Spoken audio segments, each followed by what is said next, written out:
Para los que somos aficionados a la historia bélica, sin dudas la Guerra Civil Norteamericana o Secesión es un tema apasionante para cualquiera aunque no sea estadounidense, ya que fue una de las guerras que podríamos llamar de transición entre las tácticas de las guerras napoleónicas y la Primera Guerra Mundial.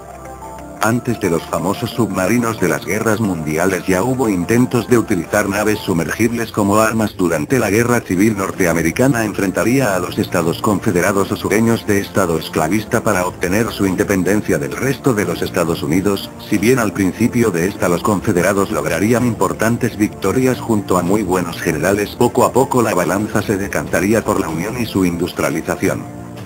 Ya para 1863 la Unión mantenía un enorme bloqueo a los puertos de la Confederación para estrangular su economía. La armada de los Estados Confederados era muy pequeña a comparación de la unionista. Para intentar levantar el bloqueo a sus puertos los sureños buscarían nuevos métodos. Horacio Unley sería el cabecilla para llevar a cabo un proyecto de utilizar naves sumergibles en 1863 para hacer frente a los buques unionistas. Su proyecto recibiría el nombre de Unley.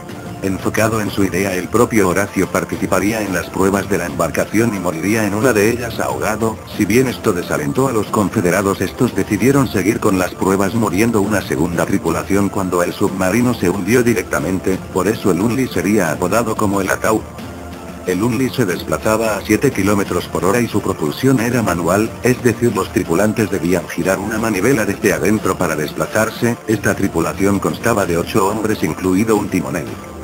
El armamento del Unley se componía de unos torpedos arietes de 50 kilos de pólvora, es decir que el Unley debía acercarse a su objetivo, embestirlo para clavarse y activar el explosivo mediante un sistema eléctrico donde debía alejarse para explotarlo. Al finalizar sus últimas pruebas sería botado en julio de 1863 en Charleston, cuyo puerto era víctima de un bloqueo naval. Su primer y única misión ocurriría el 17 de febrero de 1864, comandados por el capitán George Dixon. Ni bien se puso el sol, el Unley salió de puerto para atacar a cualquier nave unionista y levantar el bloqueo. Faltaban 15 minutos para las 9 de la noche cuando el Unley vio a su víctima, el USS Housatonic. Mientras el Unley se posicionaba para utilizar su arma, sería descubierto por un oficial en cubierta que al ver ese extraño objeto en el agua avisaría al capitán, quien ordenó abrir fuego con fusiles desde cubierta y cañones. Ninguno de los disparos detuvo al Unley, quien lograría enganchar su torpedo y abrir un enorme boquete en el Housatonic, logrando que se hunda. El submarino lograría reportar el ataque y simplemente desaparecía para siempre, quedando en la historia como el primer submarino que logró hundir un buque. Muchos años se teorizaron que ocurrió con el Unley o su localización, cuando lograría ser descubierto a 300 metros de donde el Housatonic se había hundido, llevando a varias teorías de qué ocurrió. Una que duró mucho fue que el Unley había sido dañado por los disparos del Housatonic y este se terminó hundiendo.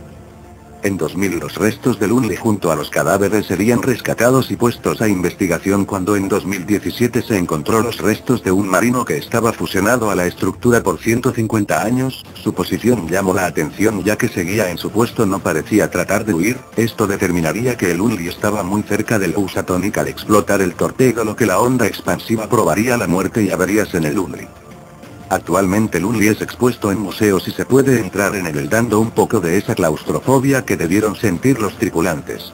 Curiosamente el Unley inspiraría una película para televisión de mismo nombre estrenada en 1997, si bien es bastante buena la escena que representa la muerte de los marinos, es diferente, recordándoles que para esa fecha aún no se sabía cómo habrían muerto los hombres. El Unley, si bien no logró levantar el bloqueo y su prematura destrucción nos dejaría con ganas de más, sin dudas quedará en la historia militar como el precursor de otras embarcaciones que acechan bajo las aguas.